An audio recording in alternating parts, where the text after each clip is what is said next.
This is Sydney's King's Cross, famous for its sex and its drugs. Its landmarks include the El Alamein Fountain, once a hangout for the murdered prostitute Sally Ann Huckstep. And the Empire Hotel, formerly the Carousel Club and Les Girls, the last known place where the publisher and activist Juanita Nielsen was seen alive.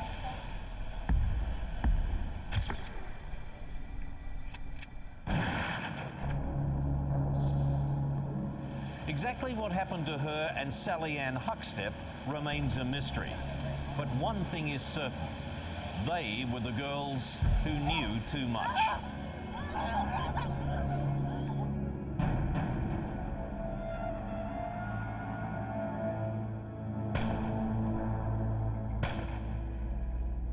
A meeting arranged in a back street in the inner Sydney suburb of Chippendale last Saturday afternoon. Lanfranchi hit by 2 shots, one in the chest, one in the head, fired by Detective Sergeant Roger Rogerson. Rogerson in the beige jumper, along with a detective mate, is shown shortly after the incident that ended the career of a 23-year-old outlaw. It's Saturday, June 27th, 1981, and the headline news is the afternoon shooting of heroin dealer Warren Lanfranchi by Detective Roger Rogerson. It's still many years before the true nature of Rogerson's corrupt activities are known to the public, and the media reports the death as a victory of good over evil. Lanfranchi just come out of jail, and there were stories about him bashing people with a baseball bat, and it would have been easily, I mean, most journalists would have written it up as a hero policeman. This is a strange story. At the moment it looked like a hardened criminal who's involved in some sort of drug deal, and who the report that night on the news was that he'd taken a gun and aimed the gun at Rogerson, and in self-defence he'd been shot. Warren Lanfranchi has recently been released from jail after serving all but 4 months of a 5-year sentence for stealing colour TV sets. It's during this time that he becomes acquainted with the notorious career criminal Neddy Smith. He looked up to Neddy. He thought Neddy was the kind of man he'd like to be. They both were really good boxers. I mean, Lanfranchi apparently used to box at Newtown Police Boys Club, and Neddy used to fancy himself, so I think he looked up to him as physically too, and he was smaller than Neddy, because Neddy's a giant. Then he just saw the money that they were making, you know. But Warren Lanfranchi's lover, the former prostitute and heroin addict Sally Ann Huckstep, believes her boyfriend is a victim of foul play and goes about setting the record straight in an interview with Ray Martin on 60 Minutes. This is real. This is not something that I have made up in revenge or... She talked lovingly about him, accepted that he was a bit of a brute and a thug, but nevertheless was in love with him. So I spent probably 3 or 4, maybe 4 or 5 hours with her that night when we did the interview. And when I left with the Channel 9 QC, he said he thought that she was telling the truth, as I thought she was telling the truth.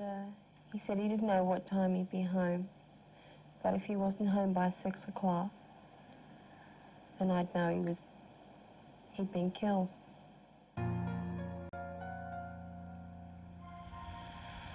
Sally Ann explains that Lanfranchi had unwittingly ripped off drug dealers working for corrupt police, and with the help of Neddy Smith, arranges a payoff that involves giving $10,000 to Roger Rogerson immediately and another $20,000 at a later time. And it's in a back lane in the inner city suburb of Chippendale where Roger organises to meet Warren Lanfranchi.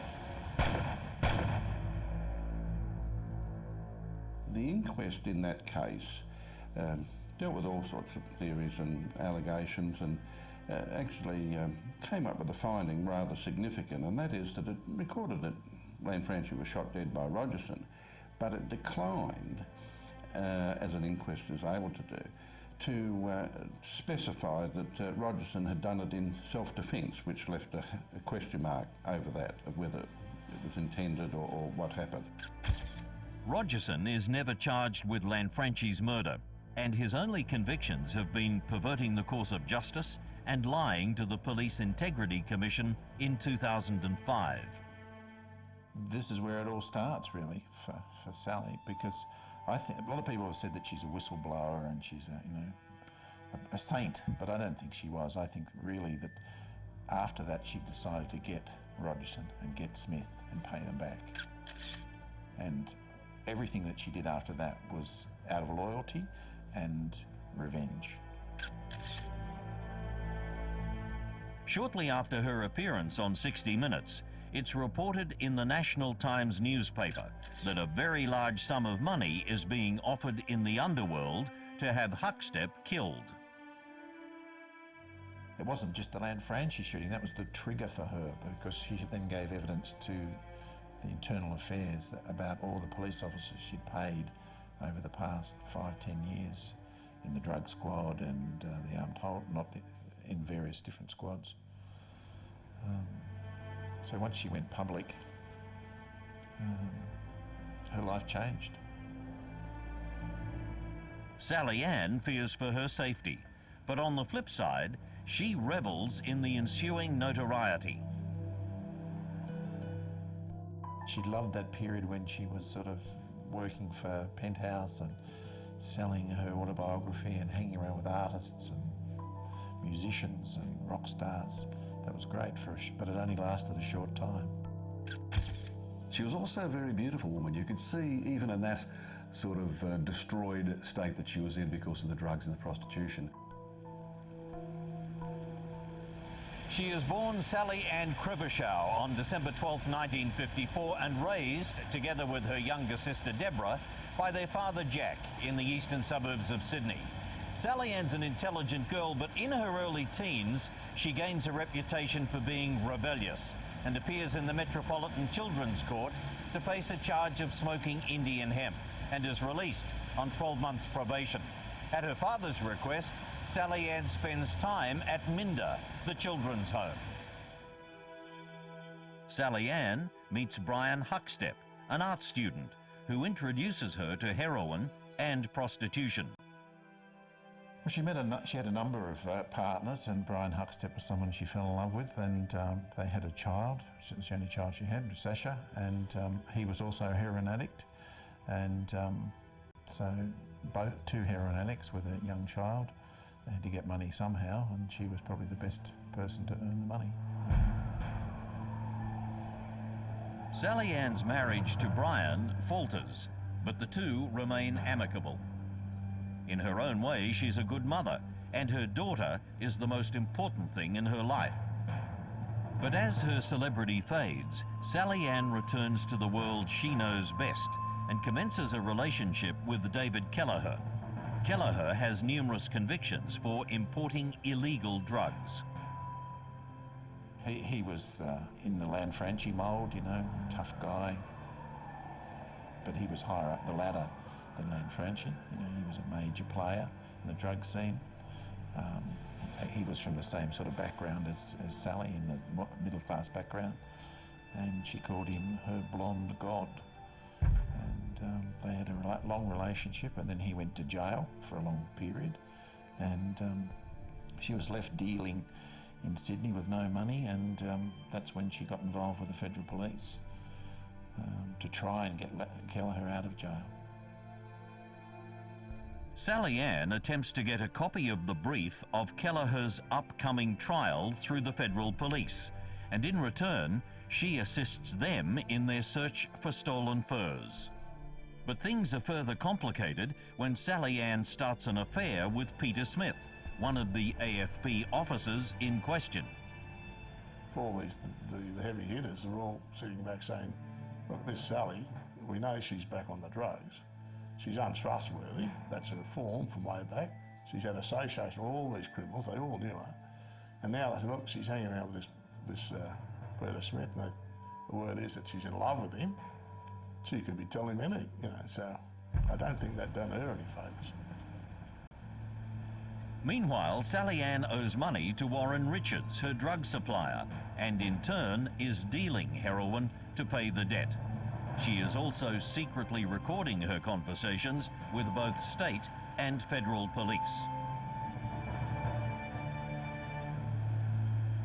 She rang me and said, look, there's much more I can tell you, much more I want to talk about, but I fear for my life. Sally Ann senses that her time is running out, and in 1985 celebrates what will be her last Christmas with her daughter.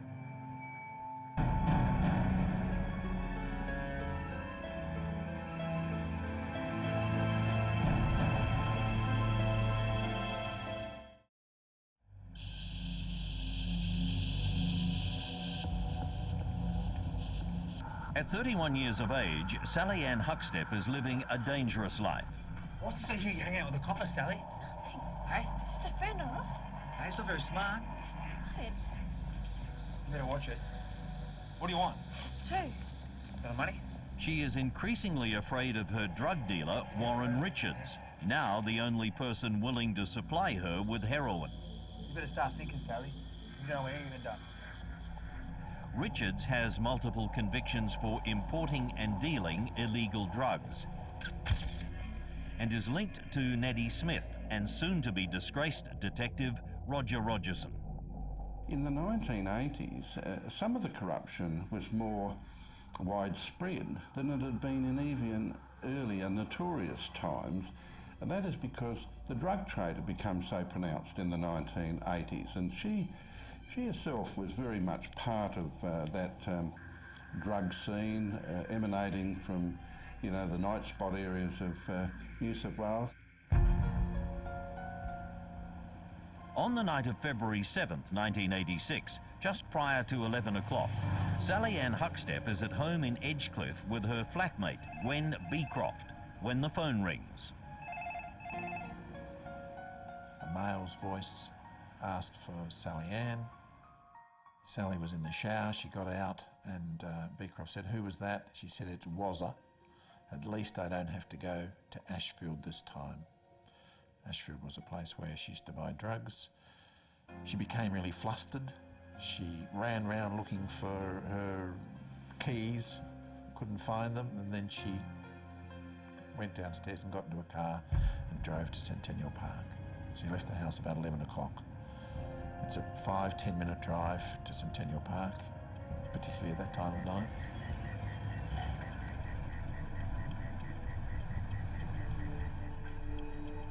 Huckstep parks on Martin Road, adjacent to Centennial Park, and enters the dimly lit grounds.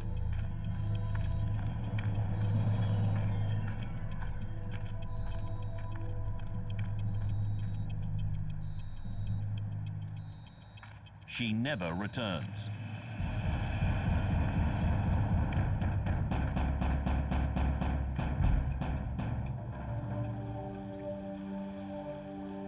The following morning, a jogger reports to the ranger that he saw a body floating in Busby's Pond.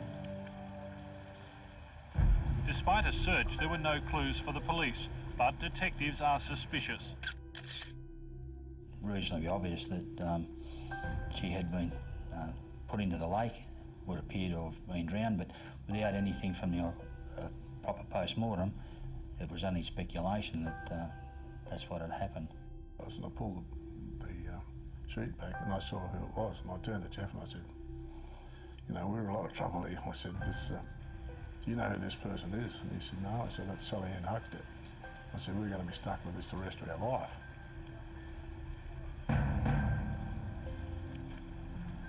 The initial post-mortem proves inconclusive, and so a second examination is conducted, and the evidence now points to an attempt at manual strangulation. Almost 2 weeks after the murder, the official cause of death is given as drowning due to asphyxia.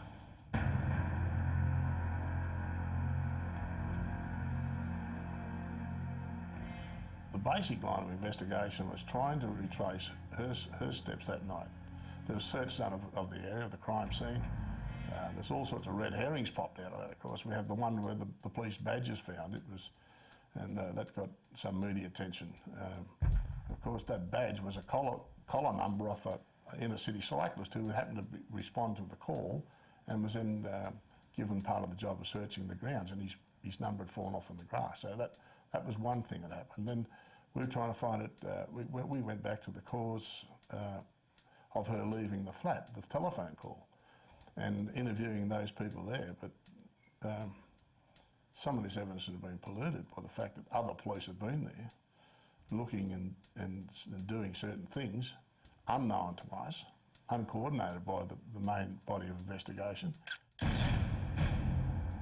As a result, progress in the case is slow, fragmented, and vital information isn't passed on to the appropriate homicide detectives. There was a list of suspects, not necessarily in the right order, but David Kelleher, even though he used to like Sally and Huckstep, I don't think he trusted her. I don't think he trusts anyone.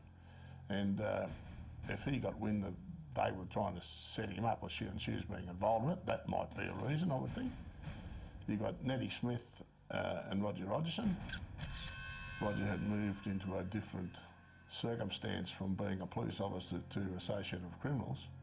The evidence is that she didn't like Neddy Smith, although she used to tolerate him, I think. But they were associated through drugs, and then you got Warren Richards. He certainly made the phone call, and that was the reason she went out at that time of night. The two main suspects, Smith and Rogerson, don't really have a strong alibi. Rogerson doesn't have an alibi. He says he was at the Maryland's bowling club with some other people. That's not an alibi. It's just something he says. There's no proof of that. He didn't sign in. Neddy Smith claims that he was at home in Newcastle with his wife, celebrating their wedding anniversary on the night of Sally Ann's death. As any good barrister will certainly point out to you, there's a bit of difference between information and evidence. Everyone wanted to give us information. Everyone had an idea, has a theory, but it was very hard to transfer that into evidence. There's no one prepared to go to court and swear it, and indeed that was exemplified in the days that we went to the coroner's court. The inquest into Sally Ann Huckstep's death begins in the Glebe Coroner's Court on January 20th, 1987. Over the next 4 years, there will be just 19 sitting days. Warren Richards again refuses to answer questions on the grounds it might incriminate him. And David Kelleher says nothing. He was reminded by the coroner that under the Coroner's Act, he was compelled to answer certain questions, and he replied, "I'm doing 25 years, what are you going to do? Send me back to my cell, goodbye." And he got very emotional about it, very emotional.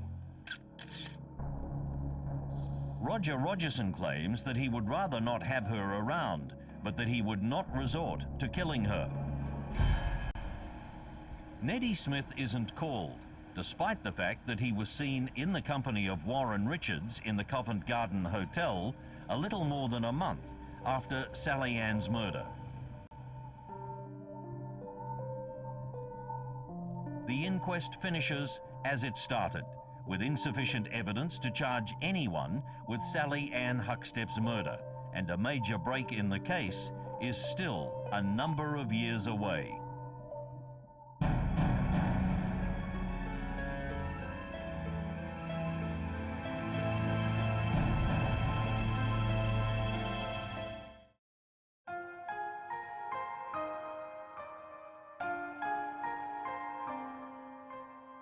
By the middle of the 1990s, the investigation into Sally Ann Huckstep's murder is cold. But one of the main suspects, Neddy Smith, who by now is suffering Parkinson's disease, is in jail for his part in the murder of a tow truck driver. A prisoner who we can't say whose name it is was placed in the cell with Neddy Smith in Long Bay. He used to tape music off the radio, and one stage he taped Neddy Smith talking about the murders he'd committed. And he played it to himself the next morning and thought, I might be able to use this. So he contacted the prison authorities, and they contacted police, and they installed a tape recorder in his computer. And he started taping Neddy Smith every night. He says that he killed Sally Ann because Roger Rogerson told him she was taping police who were supplying heroin to the drug trade.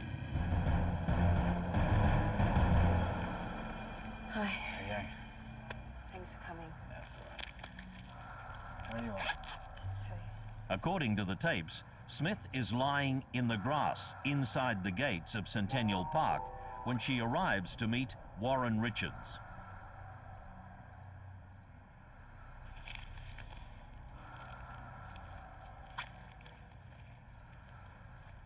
Thanks. No problem.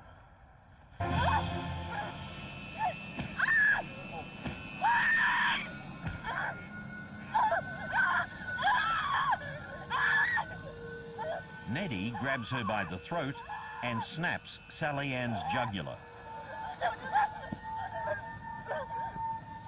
She fights back, scratching Smith down both sides of his face.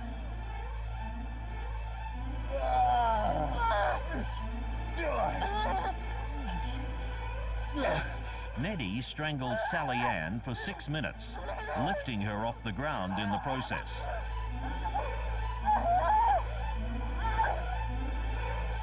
She loses consciousness, but is still alive. Smith applies a ligature made out of a piece of cord and 2 wooden broom handles.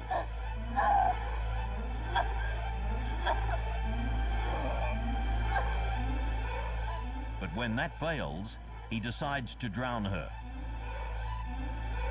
Warren, get over here. Get over here. Grab her legs. Grab her legs now. Quick. Quick. Chuck her in the lake. He claims that with the help of Warren Richards, Sally Ann is dragged into Busby's pond.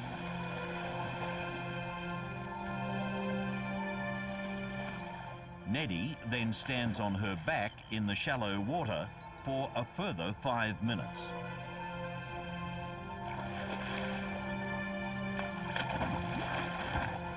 Sally Ann Huckstep is dead. The bitch won't be talking anymore now. But Smith's story contains a peculiar detail. He says that he leaves a federal police badge that Roger Rogerson had given him next to the body. That's not true.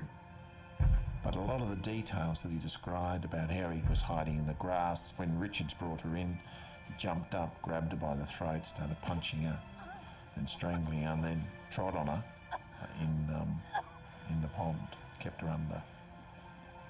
He's a big man, she's a small woman, and he kept saying on the tapes how hard it is to strangle someone with your bare hands. But the addition of the federal police badge is a perplexing revelation, given that no such badge was ever found near Busby's pond. Whether it was to implicate Roger, I don't know, but historically you can say just about every confession we've ever had from criminals in murder scenes, there's always something they never tell you. For some reason, you can get complete confessions of everything, but you always find some little detail that doesn't match up. In a subsequent statement, Neddy Smith says that the taped confession of 6 murders, including that of Sally Ann Huckstep, is a fabrication. He insists that he knew his cellmate was an informant and that he knew he was being recorded. What's most convincing about the story, I think, in the tapes is that there's a real relish with which he tells the story of how he killed her. He hated her. And he really enjoyed it. With the other ones, it was all a bit of fun. But with this one, he really enjoyed it. And he says on the tapes, it was the best thing I ever done in my life. Meanwhile, Huckstep's body is exhumed and re-examined. An X-ray shows a fractured hyoid which had not shown up on the original radiographs in 1986. Given the details of Neddy's confession, this is a significant finding. Sally Ann's fingernail clippings are sent to England for DNA analysis. There's a telling piece, because he says in the tapes how she scratched him, and got him on both sides of the face, and then to cover it up, he got his Michelle Richards to do the same thing to him in the pub. Michelle Richards is Neddy Smith's former girlfriend and Warren Richards' wife. Smith is now charged with Sally Ann Huckstep's murder. And at the committal hearing, a witness, codenamed Mr. Green, claims that in February 1986, Smith called him and said, quote, "I'm going to get rid of Sally. I want you to bury her for me." It's established through DNA testing that the cellular material under Sally Ann's fingernails could have come from Neddy Smith. And the taped confession is chilling. After the committal, it looked very obvious that Smith had done it. You know, there was overwhelming evidence pointing towards him being the murderer. Magistrate Pat O'Shane orders Neddy Smith to stand trial in the Supreme Court for Sally Ann Huckstep's murder, but the Crown's case falters. The prosecution is hindered by changed testimony, inconsistencies, and most importantly, the absence of vital witnesses, such as Bill Duff. Bill Duff ran a hotel called the Iron Duke Hotel. He maintains that Neddy Smith came in there with scratches down his face the morning after the murder. He wasn't called to give evidence, and his evidence would be the most incriminating, and he wasn't called because apparently he wasn't called because they have a policy of not using witnesses who've been in jail. He's innocent but not free. A jury of 8 men and 4 women find Neddy Smith not guilty of killing Sally Ann Huckstep, and he's sent back to prison, where he's serving a life sentence for the murder of tow truck driver Roy Flavelle in 1988. In September 1998, Neddy Smith is also convicted of the murder of brothel keeper Harvey Jones. When people seek to profile these days major crime figures, one of the first things often you'll find is they've been charged with murders but acquitted. They have the money to pay for the best barristers to find any discrepancy or mistake in police investigations. Get over here. I don't think Smith would act on his own in a case like this, which would bring so much media attention to him and Rogerson particularly. And the way he says on the tapes, well, it's got to be done. And it's like he's acting under orders. Sally Ann Huckstep paid the ultimate price, but as coroner Greg Glass outlined in his findings at the inquest in 1991, she had inhibited the shadowy world of heroin addiction and had numerous criminal convictions.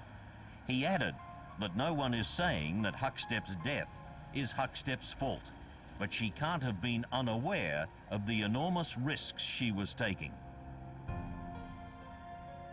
She seemed to have an encyclopedic knowledge of what was going on. And so that made her, you know, from a television point of view, made her a great witness. And I would have thought from a police point of view as well. But I guess, you know, we didn't realise that there were so many factions, and we didn't realise there was so much skullduggery going on with the police force. She's been called the most important whistleblower in New South Wales police history. I always think whistleblower is too elevated a term, but I see her more as just someone who's gutsy and loyal, and she stood up for what she thought was right. Between 1994 and 1997, a decade after her death, the Wood Royal Commission exposed the level of police corruption that Sally Ann Huckstep had known all too well and, in her own small way, had helped to eradicate.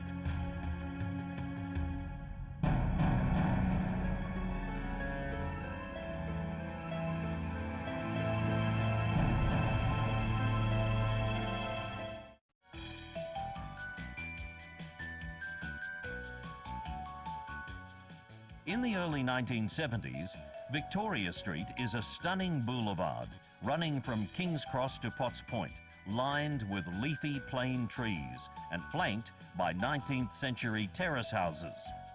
The western escarpment overlooks the Domain, the Botanic Gardens, and magnificent Sydney Harbour. Oh, Victoria Street's a very interesting street. It's a very cosmopolitan street. At that time, it was a real mix of expensive accommodation and and working class accommodation. Because a lot of the old stunning Victorian houses were in that era were broken up into flats and were low-cost accommodation. Frank Tiemann is a successful and wealthy Jewish migrant who's made his fortune from lingerie. He wants to change Victoria Street forever. Between March 1970 and June 71, he spends nearly $7 million purchasing properties. Tiemann doesn't anticipate any opposition and in fact believes that the demolition of old terraces for chic new buildings, some as high as 45 stories, is not only a good idea, but will be hugely profitable. With charming restaurants and green areas. Frank had this vision of creating Victoria Street as Sydney's equivalent of Sutton Place in New York, a fabulous local environment which he believed that he could bring to Sydney. In April 1973, Tiemann's company sends out eviction notices to around 400 Victoria Street residents, ordering they vacate their homes immediately. About 1/4 of them comply, while others who have protected tenancies are given cash incentives of up to $2,000 to leave. Because it was reasonably high profile, that there were a fair bit of media reports of it, I thought it'd be pretty silly of them to come at anything really heavy. I was mistaken in that. Defiant locals form the Victoria Street Residents Action Group and are determined to halt the evictions and oppose the redevelopment. I was one of a number of people who felt pretty strongly about it. As I say, I'd lived in the street for quite a few years. So I became the face of the, I guess I was the resident who was most involved in the formation of the action group. At his home in the early hours of April 14, 1973, Arthur King is woken by intruders and kidnapped. After nearly 3 days, King is released under the condition that he leaves his home in Victoria Street and has no further involvement with the Residents Action Group. He agrees to the demands. It was really a political battle as well, in one sense, because you had Frank, the capitalist, up against the residents, the working class, so to speak, who stood on the other side of this ideological fence. We were aware of the fires that were started to get residents out. We were aware of the squatters down the other end of the street where Victoria Point development is now. We were aware of the thugs that were threatening and bullying people to get tenants out at that time. Significantly, the Residents Action Group has an ally. The New South Wales Builders Labourers Federation, under Jack Mundy, imposes a ban on the demolition of Victoria Street. It was a change of focus for the BLF. They weren't just fighting union issues, they were now fighting a social issue. And the BLF were approached and they put a green ban on Victoria Street. And I warn now that any employer who attempts to demolish any building in the area upon which we've imposed a ban will be driven out of the industry for keeps. He won't work in the building industry again. Juanita Nielsen, the occupant in 202 Victoria Street, is also strongly opposed to the redevelopment. A committed social activist, Nielsen, however, is not aligned to the Residents Action Group. With those people removed from the street, she saw herself as the only person there left to fight the battle for Victoria Street. And she did so through her paper, through Now. And the paper became her soapbox. She became somebody who was converted to campaigning journalism. In 1973, Juanita is offered $200,000 for her tiny terrace in Victoria Street an extraordinary amount of money at the time, but she resists the pressure to sell. Born Juanita Joan Smith on April 22nd, 1937, she's the only child of Neil and Wilma. Juanita was a very elegant person. She came from a patrician background, a family of old money, one of the wealthiest families in Sydney, the Foy family. They owned vast tracts of land in the eastern suburbs. When she spoke to you, what I particularly liked about her was that she really focused her eyes on you. She had these very dark brown eyes, and she'd focus on you, and because she was giving you she was paying full attention to what you were saying. For Juanita, the 1968 takeover and sale of the Mark Foy's department store is a precursor to the Victoria Street standoff many years later. She wants it to continue to operate as a family business and is concerned about what might become of their employees if it's sold. Now, she said, we've got these old-timers who have been extremely loyal to us as a family and to the shareholders of the business, will be out straight away, and they'll be replaced with, and her exact quote was, pretty little things in black miniskirts. And she said, I have no intention of just standing by and see that happen. Ironically, it's through a gift of $50,000 from her father following the eventual sale of Foy's that allows Juanita to purchase 202 Victoria Street. She also buys the local newspaper Now and forms a partnership with press photographer David Farrell on a personal and professional level. Together, they consolidate Now from a local rag, predominantly interested in advertising and entertainment, to a far more serious political and crusading newspaper. Well, she was not just writing stories, she was very much becoming a player. She met Jack Mundy, who's quite famous in the green band scene. She met John Glebe, who was the secretary of the Water and Sewage Union, I think, and various other players. And she was instrumental in getting one after another ban on development in Victoria Street occurring. The green ban and the resultant delay in the redevelopment are now costing Frank Tiemann $3,000 a day in interest payments alone. Through her connection with the Water and Sewerage Union, Juanita Nielsen now stands as the biggest obstacle to Frank Tiemann's redevelopment dream, and more immediately, his financial security. He tried to persuade through charm Juanita. Every attempt that he made failed.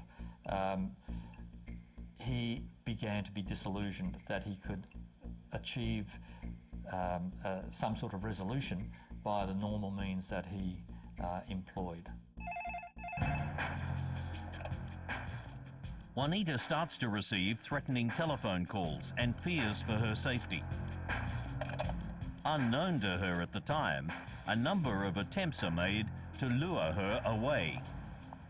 And we said, well, in that light, we agreed that she would keep me fully informed of her movements from that time on, so that should anything occur, I would be immediately alert to it.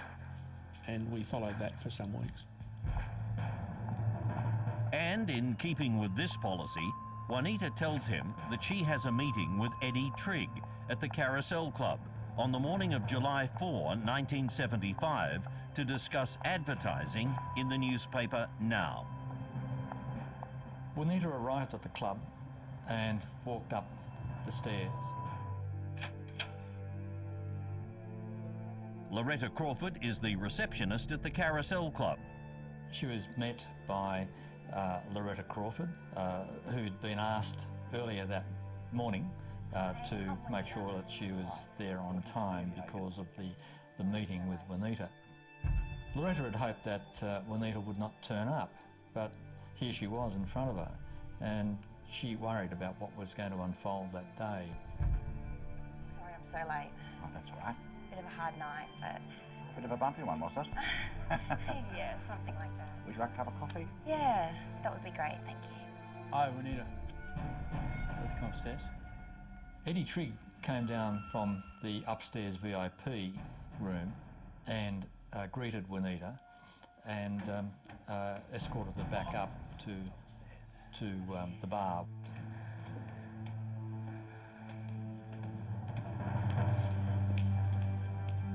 So as I mentioned, a half-page ad will be $130. Eddie Trigg pays Juanita $130 for a half-page advertisement in Now and is given a receipt for the transaction. This is the last known moment of Juanita Nielsen's life. She had made plans to have dinner with David Farrell later that evening, but she never shows. I continued to call in the early hours of the morning and on. My voice was heard on the message bank that she had.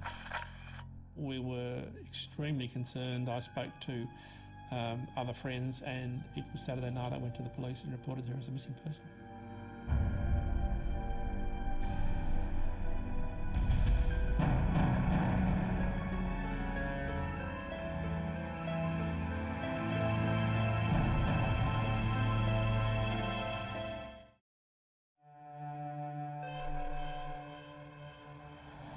In 1983, 8 years after Juanita Nielsen disappeared, a coronial inquest concludes that she's probably dead, but that it's not possible to say how, when, or where she died.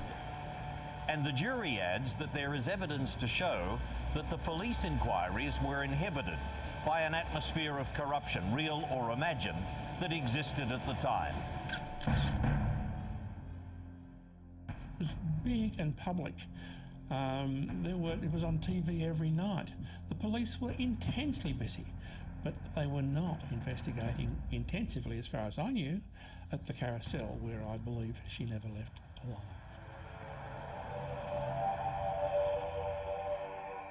It's obvious that the person with the most to gain from Juanita Nielsen's demise is Frank Tiemann.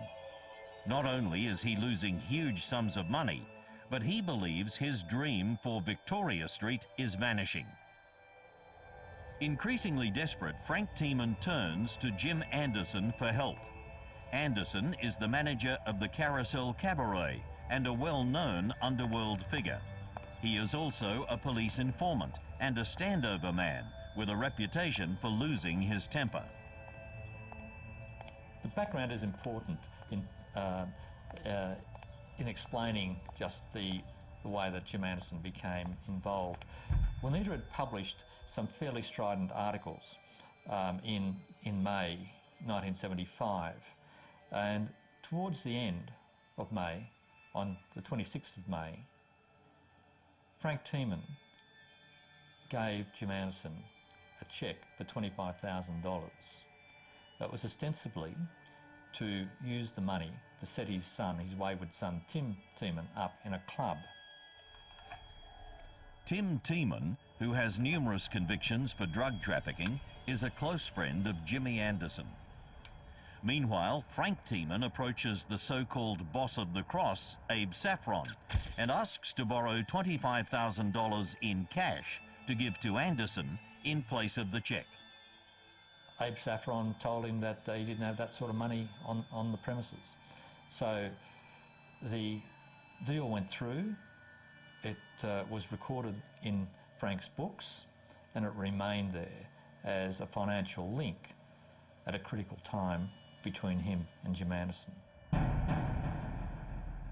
Anderson claims that the cheque is an advance for the purchase of a club in Bondi, but at the inquest, the owner of the business in question testifies that no money is ever received. Within a matter of a few days of the cheque changing hands, Jim became very interested in Juanita. The 1994 Federal Joint Parliamentary Committee concludes that Anderson is a prime suspect in the disappearance of Juanita Nielsen. But when interviewed by police in 1977, He tells them that he was in Surfers Paradise. Jim's alibi was that he was on the Gold Coast and had been there for a few days, and the importance of this alibi was that it got him out of Sydney and away from the scene of Juanita's disappearance. Many myths are perpetuated about Juanita's disappearance, but what is known for certain is that she keeps her appointment to meet Eddie Trigg on that fateful Friday morning. My office is just up here. Trigg works for Jimmy Anderson at the Carousel Club and has been trying to get Juanita to a meeting for a number of weeks. Sure. Eddie Trigg was ordered by Jim Anderson one morning, and Jim by this stage was utterly furious. He ordered Eddie Trigg to go down to Juanita's home at 202 Victoria Street, and Eddie went down there after having picked up Shane Martin Simmons. Both Trigg and Martin Simmons are gun lovers who often go hunting in the Blue Mountains. All right, fine. It's going to be happy days, Eddie. The plan is to grab Juanita and stop her from calling out. If she resists, they have rope to tie her up and a pillow slip to place over her head. But the kidnapping is thwarted when David Farrell answers the door. So I invited Eddie and his associate in, and they said they were interested in buying advertising for the Carousel to have businessmen's lunches. In 1975, Monet King is known as Marilyn, a glamorous blonde transsexual employed at the Carousel Club and in a relationship with Eddie Trigg. He recalls a telephone conversation between Trigg and Juanita the day before the disappearance. And I just heard Eddie saying, "Oh, it's Eddie Trigg here. I've been trying to contact you with regards to discussing advertising in your newspaper. Can I make an appointment with you tomorrow, please? It's getting rather urgent." But at that stage, Juanita didn't know that there was anything to be suspicious about. It seemed perfectly legitimate. Hi, I'm Juanita. Oh, you're here to see Eddie. Although a little late, Juanita arrives for the meeting as planned. Hi, Juanita. Shall I come upstairs? Okay. Shortly afterwards, Monet King also turns up at the Carousel Club looking for Eddie Trigg and is relieved to see his car parked outside. Trigg hadn't been home the night before. Darling, where's Eddie? He didn't come home last night and I'm worried sick. Oh, Marilyn, stop panicking, love. He's upstairs in the office. Yeah? Oh, thanks, He's having a meeting with the lady, though. Monet King heads upstairs to the VIP room, but is stopped at the door by Shane Martin Simmons. An advertising lady, I'm sorry, you can't go in, huh? He said, "You can't go in there, Marilyn, he's working." I said, "Oh." I could see that he meant business that I'd never get past there. Shane, just let me know as soon as Marilyn, I said no, not today. Will you tell him that I need to see him right away? Okay, I'm going to be downstairs waiting with Loretta. I'll let him know. That bastard Shane won't let me in. I was just a bit annoyed because he hadn't come home and I wanted to see where he was and, you know, how you get suspicious if your partner doesn't come home. Right, that's it. I'm over this waiting. I'm going to go check on him and see what's going on. Oh, Marilyn, he said... There is still no sign of Trigg or Juanita when Monet returns upstairs 15 minutes later. But this time, Martin Simmons is gone and the door to the VIP room is locked. You going, girl? I couldn't get in. The door was locked. I had to find him. All right, love. So I rushed down, past Loretta and out the door. Eddie's car had gone. I thought, oh, they must have come down the back door. You know, there's only one other entrance going from the top of the VIP right down to where his car was. It comes steeply down the steps. It stands to reason that if somebody can leave the VIP room without being seen, they could enter it undetected as well. According to Monet, Martin Simmons is now outside, looking startled and agitated. Many hours pass before Eddie Trigg returns to the Carousel Club.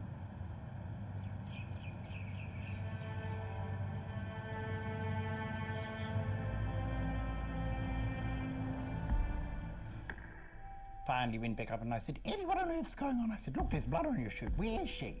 Where is she? He said, oh, she's gone home. Oh, home. Gone When? home? How was it going? When? I said, where on earth have you been all this time? Then he showed me his fist. It was black and blue. I said, Eddie, how could she have gone home? You've punched her. He said, well, if the police ask, say, I punched you. I said, well, I haven't got a black eye, have I? He said, well, you soon will if you don't stop asking questions. And I saw on the pocket of the shirt, there was a piece of paper. And I said, what's this? Do you want this? And what is this? Huh? It's a receipt.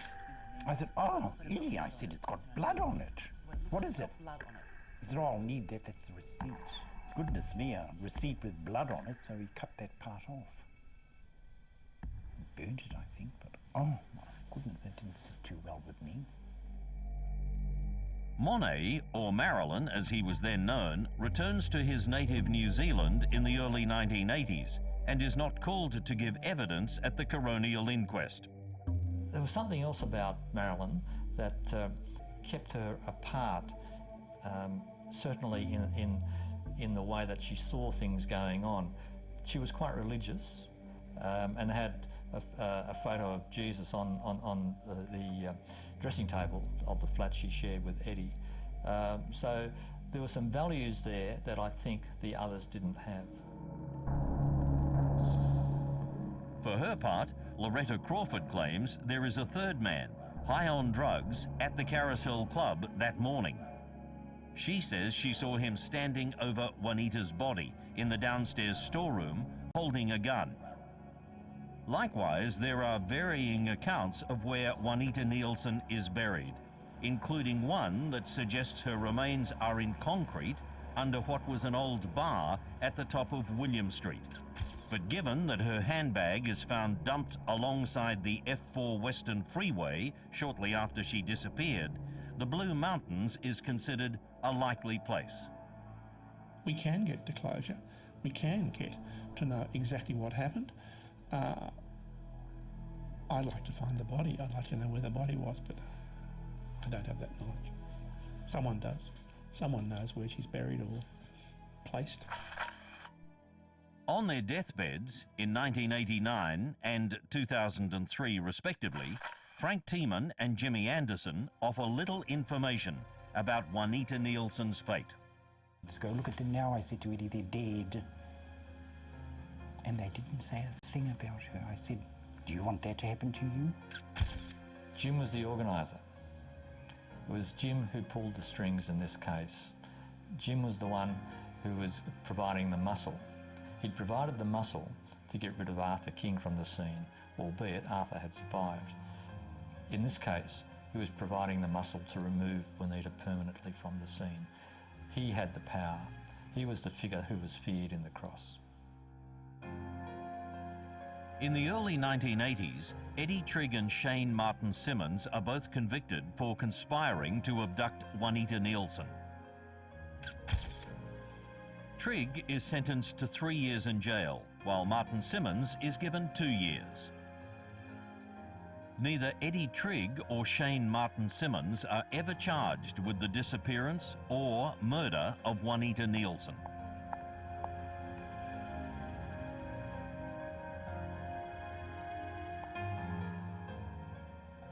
This is 202 Victoria Street today. It stands as a monument to Juanita Nielsen and her effort to successfully save many of the beautiful terraces in this neighbourhood. It's also a reminder of her battle against crime and corruption. The tiny house is being considered for heritage listing, but ironically, expressions of interest have also been sought to redevelop the site. If there was a decision to knock the little house down and all it symbolises for the little person standing up for their rights, it would be very sad indeed. I think Juanita and her memory, and in fact the people of King's Cross and Victoria Street, deserve much more than squelch.